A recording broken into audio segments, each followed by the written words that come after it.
जब आप पहली बार ट्रेडिंग का चार्ट खोलते हैं तो जो सबसे पहले चीज सामने आती है वो होती हैं हरे और लाल रंग की कैंडल्स। शुरू में ये सिर्फ रंग बिरंगे डिब्बे लगते हैं, लेकिन जैसे जैसे आप ट्रेडिंग को समझना शुरू करते हो वैसे वैसे आपको पता चलता है कि ये कैंडल्स बस डिजाइन नहीं है। ये मार्केट में उस वक्त क्या चल रहा था उसकी पूरी कहानी बता रही होती हैं। कौन खरीद रहा था, कौन बेच रहा था, कितने भरोसे के साथ खरीद रहे थे, कहां से डर लगने लगा, कहां लालच आया, ये सब कुछ इन कैंडल्स के अंदर छुपा होता है। आप अगर इन कैंडल्स की भाषा पढ़ना सीख गए तो आप मार्केट की सोच को पकड़ना शुरू कर देंगे, और यही असली ट्रेडिंग होती है। कैंडल्स का इतिहास भी बड़ा मजेदार है। ये कोई आज की टेक्नोलॉजी नहीं है, बल्कि इसकी शुरुआत जापान में हुई थी, जहां एक चावल व्यापारी था जिसका नाम था होम्मा। उसने देखा कि चावल के दाम सिर्फ सप्लाई और डिमांड से तय नहीं होते, बल्कि लोग क्या सोचते हैं, उनका डर, भरोसा, लालच, ये सब भी कीमत को ऊपर नीचे करता है। उसने जो तरीका अपनाया वो ही बाद में कैंडलस्टिक चार्ट बन गया। इसी सोच को आगे बढ़ाया कुछ बड़े ट्रेडर्स ने, और उन्हीं में से एक थे मार्क डगलस। मार्क डगलस ने ट्रेडिंग साइकोलॉजी पर बहुत गहराई से काम किया और ये बताया कि अगर आप अपने दिमाग को समझ लो, अपने इमोशंस को कंट्रोल करना सीख लो, तो ट्रेडिंग आपके लिए प्रोफेशनल गेम बन सकती है। उन्होंने कहा कि हर ट्रेड एक यूनिक इवेंट है, हर बार कुछ नया हो सकता है और हमें उसे वैसे ही देखना चाहिए। इसी सोच के साथ जब आप कैंडल्स को समझते हो तो आप सिर्फ प्राइस को नहीं बल्कि उसके पीछे की भावना को भी पकड़ते हो। अब बात करते हैं कि एक कैंडल बनती कैसे है। जब आप किसी भी टाइम फ्रेम का चार्ट खोलते हो तो हर कैंडल उस टाइम की एक कहानी बताती है। उस कैंडल में 4 चीजें होती हैं। ओपन प्राइस यानी उस समय की शुरुआत कहां से हुई, हाई यानी उस टाइम में प्राइस सबसे ऊपर कहां गया, लो यानी कितना नीचे गिरा, और क्लोज यानी अंत में प्राइस कहां बंद हुआ। अगर क्लोजिंग ओपन से ऊपर है तो कैंडल हरे रंग की होती है, मतलब खरीदारी हावी थी, और अगर क्लोजिंग नीचे है तो कैंडल लाल होती है, मतलब बिकवाली का दबाव था। इसी एक कैंडल में छुपा होता है उस समय का पूरा मनोविज्ञान। जब आप कई कैंडल्स को साथ में देखते हो और वो एक खास शेप बनाते हैं तो वहीं से बनते हैं कैंडलस्टिक पैटर्न्स। ये पैटर्न आपको ये बताने में मदद करते हैं कि अब मार्केट में क्या हो सकता है, यानी आगे की दिशा क्या हो सकती है। अब ये बात जानना बहुत जरूरी है कि हर कैंडल या पैटर्न कोई गारंटी नहीं देता, बल्कि ये एक संभावना दिखाते हैं, और ट्रेडिंग में कामयाबी इसी पर टिकी होती है कि आप उस संभावना को सही तरीके से पहचान पाओ और रिस्क को कंट्रोल कर पाओ। मान लो मार्केट लगातार गिर रहा था और अचानक एक कैंडल बनती है जिसमें नीचे की तरफ लंबी सी लाइन है और बॉडी ऊपर में छोटी सी है। तो इसका मतलब ये हो सकता है कि पहले तो लोग घबरा कर बेचने लगे, लेकिन बाद में खरीदार आए और उन्होंने प्राइस को ऊपर खींच लिया। अब ये एक संकेत हो सकता है कि नीचे की गिरावट थम सकती है, लेकिन इसका मतलब ये नहीं कि आप आंख बंद करके उसी वक्त ट्रेड में कूद जाओ। आपको देखना है कि ये कैंडल कहां बन रही है, क्या वो किसी सपोर्ट लेवल पर है, क्या उसके बाद की कैंडल उसे कंफर्म कर रही है, और क्या वॉल्यूम उस समय ज्यादा था या नहीं। इसी तरह अगर प्राइस ऊपर जा रहा था और एक कैंडल बनती है जिसमें ऊपर लंबी लाइन है और बॉडी नीचे की तरफ है, तो ये भी एक संकेत हो सकता है कि खरीदारों ने कोशिश की प्राइस को ऊपर ले जाने की, लेकिन बेचने वाले भारी पड़ गए और प्राइस नीचे आ गया। ऐसे में भी ध्यान देना चाहिए कि क्या अब ऊपर की तेजी थमने वाली है या सिर्फ एक हल्का सा ब्रेक है। कई बार आपको चार्ट पर एक ऐसी कैंडल दिखती है जिसमें ओपन और क्लोजिंग लगभग एक जैसी होती है, यानी कैंडल की बॉडी बहुत पतली होती है और दोनों तरफ लाइनें होती हैं। इसे डोजी कहते हैं, और इसका मतलब होता है कि उस समय मार्केट में कोई फैसला नहीं हो पाया। खरीदने वाले और बेचने वाले दोनों ने कोशिश की, लेकिन नतीजा बराबरी पर रहा। ऐसे पैटर्न्स अक्सर तब बनते हैं जब मार्केट किसी बड़े फैसले से पहले होता है और वहां से या तो बड़ा ब्रेकआउट आता है या ट्रेंड पलटता है। अब आप सोच रहे होंगे कि इन सब चीजों का इस्तेमाल कैसे करें, तो सबसे पहली बात यह समझिए कि कोई भी पैटर्न तब तक काम का नहीं जब तक वो सही जगह पर ना बना हो। यानी अगर वो किसी सपोर्ट या रेजिस्टेंस लेवल पर बन रहा है तब उसकी अहमियत होती है, वरना चार्ट के बीचों बीच बना कोई भी पैटर्न बेकार है। जब आप कैंडलस्टिक पैटर्न को समझने की शुरुआत करते हैं तो सबसे पहले ध्यान जाता है उन पैटर्न्स पर जो ट्रेंड बदलने का इशारा करते हैं, यानी रिवर्सल पैटर्न्स। लेकिन जैसे जैसे आप थोड़ा और गहराई में जाते हो तो आपको समझ आता है कि सिर्फ ट्रेंड बदलना ही जरूरी नहीं है, बल्कि ये भी समझना जरूरी है कि अगर ट्रेंड बना हुआ है तो उसमें टिके कैसे रहें, और ये कैसे पहचाना जाए कि ट्रेंड अभी भी जारी रहेगा या नहीं। क्योंकि ट्रेडिंग में कई बार सबसे ज्यादा पैसा ट्रेंड के साथ चलकर ही बनता है, और इसी के लिए काम आते हैं कंटिन्यूएशन पैटर्न्स। अब देखो, जब मार्केट ऊपर की तरफ चल रहा होता है और बीच में थोड़ी देर रुककर फिर से ऊपर जाने लगता है, तो वहां कुछ खास तरह के कैंडल्स बनते हैं, और अगर आप उन्हें पहचान लेते हो तो आप सही मौके पर दोबारा एंट्री कर सकते हो। बहुत सारे ट्रेडर्स ये गलती करते हैं कि उन्हें लगता है अगर प्राइस ऊपर जा चुका है तो अब देर हो गई। लेकिन कई बार ऐसा होता है कि प्राइस थोड़ा आराम करने के बाद फिर उसी दिशा में मूव करता है और वहीं से सही एंट्री का मौका मिलता है। मान लो एक ट्रेंड ऊपर जा रहा है और एक बड़ी हरी कैंडल बनती है, फिर उसके बाद एक दो छोटी कैंडल्स बनती हैं जो ज्यादा मूव नहीं कर रही, और फिर उसके बाद दोबारा एक बड़ी हरी कैंडल बनती है। तो ये एक तरह का बुलिश फ्लैग हो सकता है, यानी प्राइस ने थोड़ी देर सांस ली और फिर से अपनी दिशा में चल पड़ा। ये कंटिन्यूएशन का सिग्नल है। इसमें कई बार ऐसा भी होता है कि प्राइस थोड़ी देर साइडवेज चलता है, यानी ना ऊपर जाता है ना नीचे, बस एक रेंज में घूमता रहता है, और फिर जब वो रेंज तोड़ता है तो उसी दिशा में फिर से तेज मूव आता है। इसी को ब्रेकआउट कहते हैं।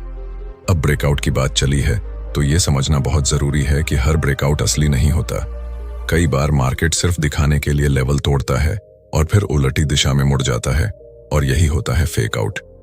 ये नए ट्रेडर्स की सबसे बड़ी दुश्मन चीज होती है, क्योंकि वो सोचते हैं कि अब ब्रेकआउट हुआ है और वो तेजी से ट्रेड में कूद जाते हैं। लेकिन असली ब्रेकआउट और नकली ब्रेकआउट में फर्क होता है। असली ब्रेकआउट में वॉल्यूम बढ़ता है, कैंडल का क्लोजिंग ब्रेकआउट लेवल के ऊपर या नीचे मजबूत होता है, और उसमें फॉलो अप कैंडल्स भी उसी दिशा में आती हैं, जबकि फेक आउट में सिर्फ एक कैंडल लाइन के ऊपर जाती है और तुरंत वापसी हो जाती है। इसीलिए हमेशा ब्रेकआउट को कंफर्म करने का तरीका रखना चाहिए। जैसे अगर सपोर्ट टूट रहा है तो सिर्फ सपोर्ट के नीचे जाने से काम नहीं चलेगा, बल्कि ये देखो कि वहां वॉल्यूम बढ़ा है कि नहीं, प्राइस वहां रुक रहा है या नहीं, और क्या अगली कैंडल उस दिशा में मजबूती दिखा रही है। अगर हां तो ट्रेड ले सकते हो, वरना वेट करना बेहतर होगा। अब यहां पर कैंडल्स की खासियत फिर सामने आती है, क्योंकि हर ब्रेकआउट के वक्त जो कैंडल बनती है वो बहुत कुछ बता देती है। मान लो कोई रेजिस्टेंस ब्रेक हो रहा है और वहां एक लंबी हरी कैंडल बनती है जिसका क्लोज साफ तौर पर रेजिस्टेंस के ऊपर है और साथ में वॉल्यूम भी हाई है, तो ये एक मजबूत सिग्नल हो सकता है। वहीं अगर वही ब्रेकआउट एक पतली सी कैंडल से हुआ हो और वॉल्यूम भी कम हो, तो ये शक पैदा करता है कि कहीं ये फेक तो नहीं है। इसके अलावा कई बार मार्केट में ब्रेकडाउन भी होते हैं, यानी सपोर्ट टूटता है और प्राइस नीचे गिरता है, लेकिन फेक ब्रेकडाउन भी उतने ही आम है। इसीलिए ट्रेड लेने से पहले हमेशा देखो कि क्या जो कैंडल बनी है वो क्लीन है, उसमें शैडो बहुत ज्यादा तो नहीं है, क्लोजिंग साफ है कि नहीं, और प्राइस उस लेवल के नीचे टिक रहा है कि नहीं। अब चलो बात करते हैं एंट्री और एग्जिट की, क्योंकि पैटर्न पहचानना ही सब कुछ नहीं होता। असली खेल है कि आप उस पैटर्न से कितना फायदा ले पाते हो। मान लो आपने देखा कि मार्केट में बुलिश ब्रेकआउट हुआ है और आपने कैंडल्स को देखकर यह भी समझ लिया कि ब्रेकआउट असली है, लेकिन अब सवाल आता है कि एंट्री कहां करें। क्या ब्रेकआउट कैंडल के क्लोज पर एंट्री करें, या अगली कैंडल पर वेट करें, या रिटेस्ट का इंतजार करें। यहां हर ट्रेडर की अपनी अपनी स्टाइल होती है, लेकिन जो सबसे सेफ तरीका है वो है रिटेस्ट पर एंट्री करना। यानी अगर कोई लेवल टूटा है तो प्राइस जब वापस आकर उसी लेवल को टेस्ट करे और वहां से दोबारा ऊपर जाने लगे, तो वहीं एंट्री लेना ज्यादा सुरक्षित होता है, क्योंकि वहां स्टॉप लॉस छोटा लगता है और कंफर्मेशन मिल चुका होता है। स्टॉप लॉस कहां लगाना है यह भी बहुत अहम बात है, क्योंकि कई लोग सही पैटर्न पहचान लेते हैं, सही एंट्री भी करते हैं, लेकिन स्टॉप लॉस गलत लगाते हैं और छोटी सी मूव में ही बाहर हो जाते हैं। जब आप ट्रेडिंग की दुनिया में थोड़ा समय बिता लेते हो तो धीरे धीरे आपको समझ आने लगता है कि चार्ट पर सिर्फ पैटर्न देखना काफी नहीं होता, बल्कि ये समझना भी उतना ही जरूरी होता है कि उस पैटर्न के बनने के पीछे की सोच क्या है। यानी मार्केट के अंदर उस वक्त चल क्या रहा था, लोग कैसे सोच रहे थे, कौन डर रहा था, कौन लालच में था, कौन फंसा हुआ था और कौन स्मार्ट प्ले कर रहा था। ये जो सोचने का तरीका होता है, यही असली ट्रेडिंग साइकोलॉजी है और यही बात आपको एक आम ट्रेडर से अलग बनाती है। मार्क डगलस ने इस बारे में बहुत साफ कहा था कि जब तक आप ट्रेड को एक इमोशनल एक्टिविटी मानते रहोगे, तब तक आप बार बार वही गलतियां दोहराते रहोगे। लेकिन जिस दिन आपने ट्रेड को एक लॉजिकल प्रोसेस की तरह देखना शुरू कर दिया, उसी दिन से आपकी ग्रोथ शुरू हो जाती है। और इसी सोच के साथ अब हमें कैंडल पैटर्न्स को सिर्फ देखकर नहीं बल्कि समझकर पढ़ना है। अब मान लो आपने एक चार्ट खोला और वहां आपको दिखा कि एक पैटर्न बना है, लेकिन उस पैटर्न से पहले क्या हुआ था ये नहीं देखा, तो आपका एनालिसिस अधूरा रह जाएगा। जैसे कोई हैमर कैंडल है, लेकिन अगर आप ये नहीं जानते कि उससे पहले मार्केट गिर रहा था या नहीं, तो वो हैमर बेकार है। उसी तरह अगर एक बुलिश एंग्लिफिंग पैटर्न बना है, लेकिन वो किसी ऐसे लेवल पर बना है जहां कोई खास सपोर्ट या डिमांड जोन नहीं है, तो वो भी बस दिखने भर का पैटर्न है और उसका कोई खास वजन नहीं है। इसलिए कैंडल्स को सिर्फ उनके शेप से नहीं, बल्कि उनके लोकेशन और बैकग्राउंड के साथ समझना बहुत जरूरी है। बहुत बार ऐसा होता है कि मार्केट में अचानक से एक बड़ा मूव आता है और आपको लगता है कि ये कोई ब्रेकआउट है, लेकिन अगर आप ध्यान से देखोगे तो समझ आ जाएगा कि ये असल में एक ट्रैप था और यही चीज सबसे ज्यादा नुकसान करवाती है। ट्रेडिंग में ट्रैप से बचना एक तरह से स्किल है, और ये स्किल तब बनती है जब आप बार बार चार्ट देखते हो, प्रैक्टिस करते हो और समझते हो कि कहां कहां मार्केट जानबूझकर भ्रम पैदा करता है। कई बार बड़े प्लेयर्स जैसे इंस्टीट्यूशंस और फंड्स जानबूझकर प्राइस को एक लेवल के ऊपर या नीचे ले जाकर वहां छोटे ट्रेडर्स को फंसा देते हैं और फिर उलटी दिशा में तेज मूव आ जाता है, जिसे देखकर सब चौंक जाते हैं। लेकिन अगर आपने उस ट्रैप को पहले ही पहचान लिया, तो आप न सिर्फ नुकसान से बचते हो, बल्कि उस फेक मूव के बाद सही दिशा में एंट्री लेकर फायदा भी उठा सकते हो। अब सवाल आता है कि ट्रैप को पहचाने कैसे। इसका कोई एक फिक्स फॉर्मूला नहीं है, लेकिन कुछ चीजें होती हैं जो बार बार रिपीट होती हैं। जैसे कोई सपोर्ट टूटता है, एक बड़ी लाल कैंडल बनती है और उसके बाद की कैंडल उसी लेवल के ऊपर क्लोज कर जाती है, यानी प्राइस वापस ऊपर आ जाता है और फिर मार्केट तेजी से ऊपर चल पड़ता है। इसका मतलब हुआ कि जो नीचे की मूव थी वो सिर्फ बेचने वालों को फंसाने का जाल थी। वहीं अगर कोई रेजिस्टेंस ऊपर टूटता है, एक बड़ी हरी कैंडल बनती है और उसके बाद मार्केट उल्टा घूमता है और फिर से नीचे आता है, तो वहां भी ऊपर की मूव सिर्फ खरीदने वालों को फंसाने के लिए बनाई गई थी। ऐसे ही कई ट्रैप्स होते हैं, जैसे fake breakout, fake breakdown, high volume पर एंट्री और फिर रिवर्सल लो, वॉल्यूम पर ब्रेकआउट और फिर साइडवेज मूवमेंट। ये सब चीजें धीरे धीरे आपकी नजर पकड़ने लगती हैं जब आप हर दिन चार्ट को देखना शुरू करते हो। कई बार ट्रेडर्स सोचते हैं कि हर बार जो दिख रहा है वही सच्चाई है, लेकिन ट्रेडिंग में हमेशा वो नहीं होता जो दिखता है, और यही सबसे बड़ी बात है। मार्केट हमेशा सच्चाई को छुपा कर रखता है, और तभी तो कहते हैं कि ट्रेडिंग सिर्फ चार्ट देखने का काम नहीं है, ये एक आर्ट है। आपको सिर्फ ये नहीं देखना होता कि कैंडल क्या बना है, बल्कि ये समझना होता है कि ये कैंडल क्यों बना है और इसके बनने के पीछे कौन है। इस समय कौन कंट्रोल में है, खरीदार या बेचने वाले, कौन वॉल्यूम के साथ ट्रेंड को चला रहा है और कौन फंस रहा है। अब चलो बात करते हैं कुछ ऐसे रियल चार्ट सिचुएशंस की जो बार बार सामने आती हैं। जैसे मान लो आप बैंक निफ्टी का चार्ट देख रहे हो और वहां आपको एक कंसोलिडेशन दिखता है जहां मार्केट एक दायरे में चल रहा है और फिर एक दिन अचानक एक बड़ी हरी कैंडल बनती है जो उस दायरे को तोड़ देती है।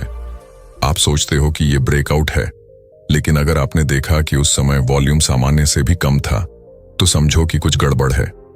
फिर आपने देखा कि अगली कैंडल उसी दायरे के अंदर आ गई और फिर मार्केट नीचे चला गया, तो अब आप समझ गए कि वो एक ट्रैप था। इसी तरह अगर आप देख रहे हो कि कोई स्टॉक बार बार एक ही जगह से रुक रहा है और वहां कोई कैंडल बन रही है, जब आप ट्रेडिंग में थोड़ा और वक्त बिताते हो तो आपको ये बात धीरे धीरे समझ आने लगती है कि चार्ट देखना कोई एक बार का काम नहीं है, ये एक रोज की आदत होनी चाहिए। जैसे कोई किसान रोज अपने खेत को देखता है, वैसे ही एक ट्रेडर को भी अपने चार्ट को रोज देखना चाहिए, क्योंकि चार्ट पर हर दिन कुछ ना कुछ नया बनता है, लेकिन उसमें से वही लोग कुछ पकड़ पाते हैं जो धैर्य से और लगातार देखते हैं। आपने अब तक जो सीखा है वो सब आपको एक नजर में ये बताने के लिए काफी होना चाहिए कि कैंडल्स क्या कह रही हैं, लेकिन अब वक्त है इस समझ को और गहराई में ले जाने का।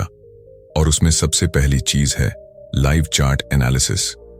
लाइव चार्ट एनालिसिस का मतलब होता है कि आप किसी चार्ट को बिना किसी बीते हुए डेटा के बस उस मौजूदा समय में देखो और सोचो कि अब आगे क्या हो सकता है। ये बिल्कुल वैसा ही होता है जैसे आप मौसम का अंदाजा लगाते हो। बादल देख के, हवा महसूस करके और आसमान की हालत देखकर आप कह पाते हो कि बारिश हो सकती है। वैसे ही चार्ट को देखकर अगर आपको यह महसूस हो रहा है कि प्राइस अब ऊपर जा सकता है या गिर सकता है, तो इसका मतलब है कि आपकी नजर अब परिपक्व हो रही है। आप अब उस लेवल पर आ रहे हो जहां आप मार्केट की नब्ज पकड़ सकते हो। लेकिन यहां सबसे बड़ी बात यह होती है कि जो आप देख रहे हो उसमें आपकी कल्पना नहीं होनी चाहिए। सिर्फ वही देखो जो चार्ट दिखा रहा है और उसे उस भाषा में समझो जिस भाषा में मार्केट बोलता है, ना कि आप क्या चाहते हो उसके हिसाब से। क्योंकि ज्यादातर लोग चार्ट पर वही देखने लगते हैं जो वो देखना चाहते हैं और इसी चक्कर में असली मूवमेंट को मिस कर देते हैं। अब जब आप लाइव चार्ट देखते हो तो सबसे पहले देखो कि ट्रेंड क्या है। प्राइस ऊपर जा रहा है या नीचे, या फिर किसी दायरे में घूम रहा है।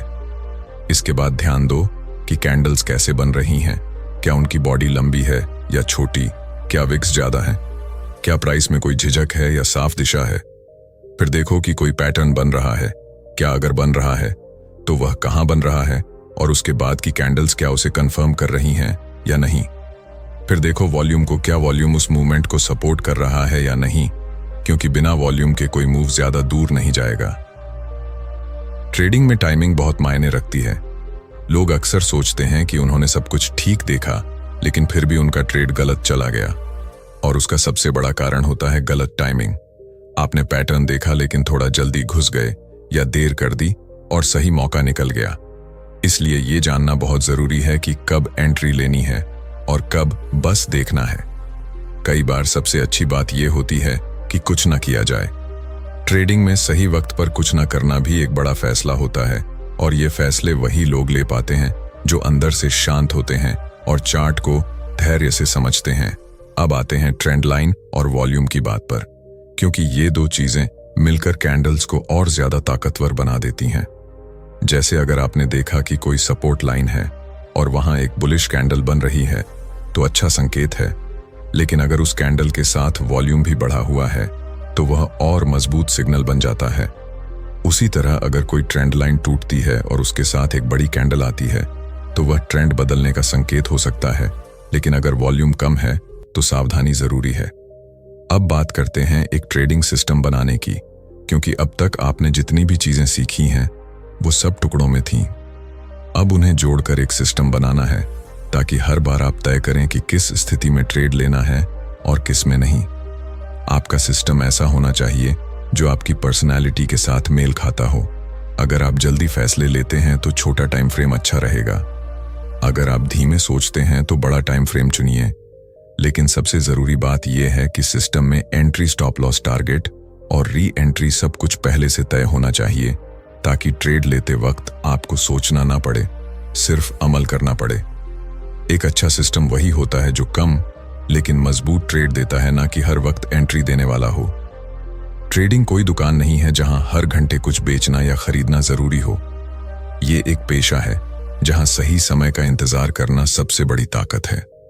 मार्क डगलस ने कहा था कि अगर आप किसी सेटअप पर भरोसा नहीं कर पा रहे हो तो उसे छोड़ दो, क्योंकि बिना भरोसे लिए गए ट्रेड ज्यादातर नुकसान देते हैं। इसलिए सिस्टम ऐसा होना चाहिए जिस पर आपका पूरा विश्वास हो, और वो विश्वास आता है बार बार उस सिस्टम को टेस्ट करके, उसे फॉलो करके और उसके साथ अपने अनुभव से। अब तक आप कैंडल्स को पहचानना, समझना, उनके पीछे की साइकोलॉजी को पढ़ना और ट्रेंड के साथ उन्हें जोड़कर चलना सीख चुके हो।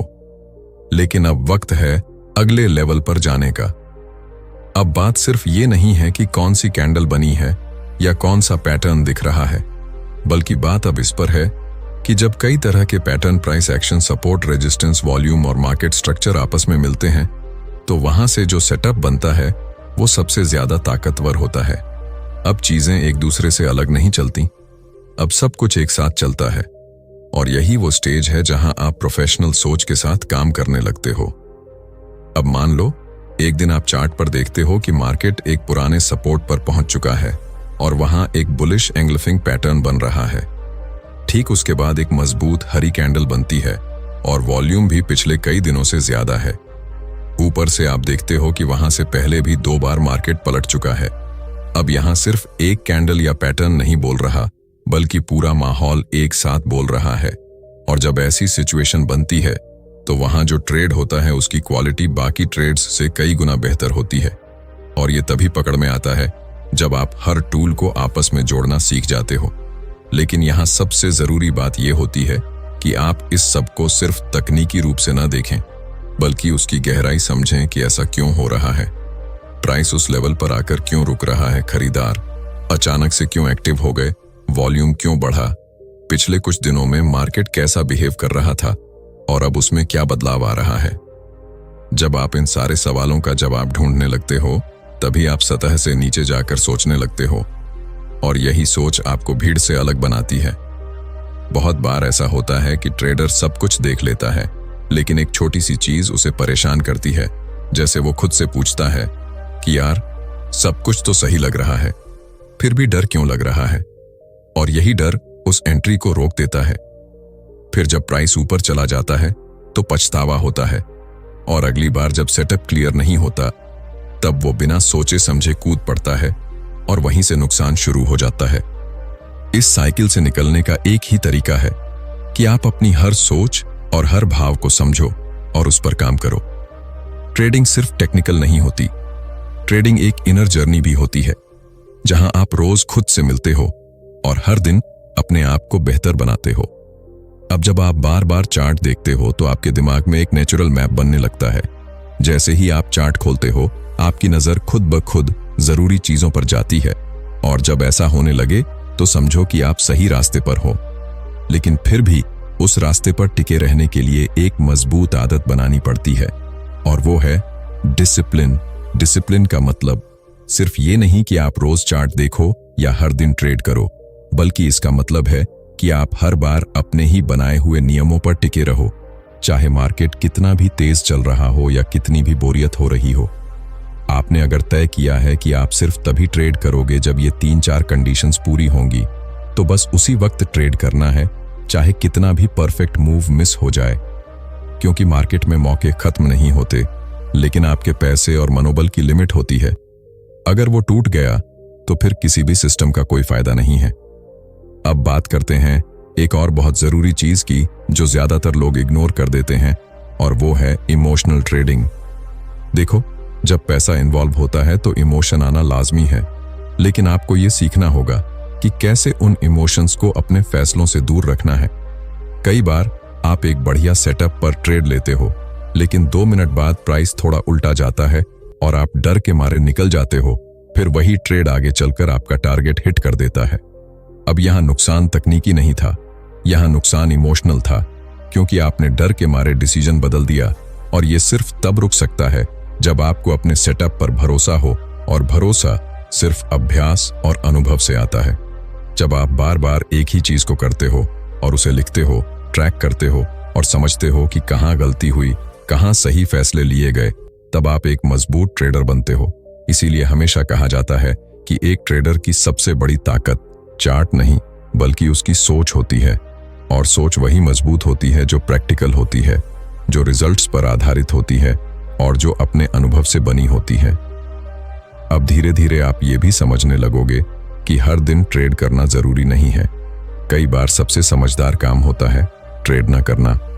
जब आप इतने सारे ट्रेड देख चुके होते हो, इतने सारे चार्ट एनालाइज कर चुके होते हो, सफल और असफल दोनों तरह के ट्रेड अनुभव कर चुके होते हो, तब आप एक ऐसे मोड पर पहुंचते हो जहां आप ट्रेडिंग को सिर्फ पैसे कमाने का तरीका नहीं, बल्कि एक सोच, एक तरीका और एक अनुशासन के रूप में देखने लगते हो। और यहीं से असली बदलाव शुरू होता है। अब बात सिर्फ एंट्री और एग्जिट की नहीं होती, बात अब इस पर होती है कि आप एक प्रोफेशनल ट्रेडर की तरह सोच पा रहे हो या नहीं। क्योंकि एक प्रोफेशनल के लिए सबसे जरूरी चीज पैसा कमाना नहीं होता, सबसे जरूरी चीज होता है अपनी कैपिटल को सुरक्षित रखना, अपने मन को स्थिर रखना और अपने प्रोसेस को ईमानदारी से फॉलो करना। बहुत से लोग सोचते हैं कि ट्रेडिंग में सबसे जरूरी है स्ट्रेटेजी, लेकिन सच्चाई ये है कि स्ट्रेटेजी तो हजारों हैं, लेकिन वो काम तब करती है जब उनका आधार आपके अंदर से आता है, जब आप उन्हें अपनी सोच के साथ मिलाकर अपनाते हो, जब आप जानते हो कि किस तरह की स्ट्रेटेजी आपके स्वभाव से मेल खाती है, जब आप ये समझ पाते हो कि आप कितनी रिस्क झेल सकते हो, आपको कितने ट्रेड्स में कंफर्ट मिलता है, आपको क्या टाइम फ्रेम सूट करता है और आप किन हालातों में ज्यादा गलत फैसले लेते हो, ये सब जानना एक प्रोफेशनल ट्रेडर की असली पहचान है। अब आप इस मुकाम पर आ चुके हो जहां आप ट्रेडिंग को लेकर गंभीर हो। आप ये समझ चुके हो कि एक ट्रेड तभी अच्छा होता है जब उसमें एंट्री से लेकर एग्जिट तक सब कुछ सोच समझकर किया गया हो और उसके पीछे कोई इमोशनल फैसला ना हो। अब आप ये भी जानते हो कि हर बार मार्केट में मौका होगा, लेकिन हर मौके पर भाग लेना जरूरी नहीं है। कई बार सबसे अच्छा ट्रेड वो होता है जो आपने नहीं लिया क्योंकि वो आपके सिस्टम में फिट नहीं बैठा। ये समझ बहुत समय, मेहनत और अनुभव से आती है और अब आपने वो इन्वेस्टमेंट कर दिया है। अब सवाल ये नहीं है कि अगला सेटअप क्या होगा, सवाल ये है कि क्या आप अगले सेटअप को पहचान कर उस पर एक्शन लेने के लिए मानसिक रूप से तैयार हो। क्या आप उसे अपने सिस्टम के अंदर फिट कर पा रहे हो? क्या आप उसे बिना डरे और बिना लालच के एग्जीक्यूट कर सकते हो? और क्या आप ट्रेड के बाद अगर कुछ गलत हो जाए तो बिना घबराए अगले ट्रेड की तैयारी में लग सकते हो? क्योंकि यही ट्रेडिंग है, लगातार सीखना, लगातार एग्जीक्यूट करना और लगातार खुद को बेहतर बनाना। आपने अब तक जितना सीखा है उसे अगर आप रोज की आदत बना लोगे तो धीरे धीरे वो आपकी आदत नहीं, आपकी पहचान बन जाएगी। लोग आपको देखकर कहेंगे कि ये बंदा या बंदी ट्रेडिंग को सीरियसली लेता है।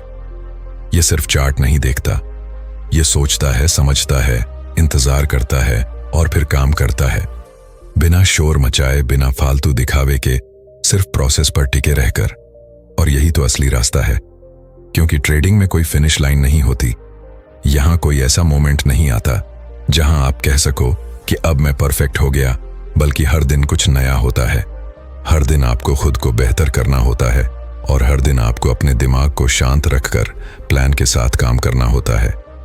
हो सकता है कभी कोई बड़ा नुकसान हो जाए, हो सकता है कई दिन कोई अच्छा ट्रेड ही ना मिले, हो सकता है कभी बहुत सारी उम्मीदों के बाद भी रिजल्ट ना आए, लेकिन उस सब के बावजूद अगर आप डटे रहे तो आप हीरो हो।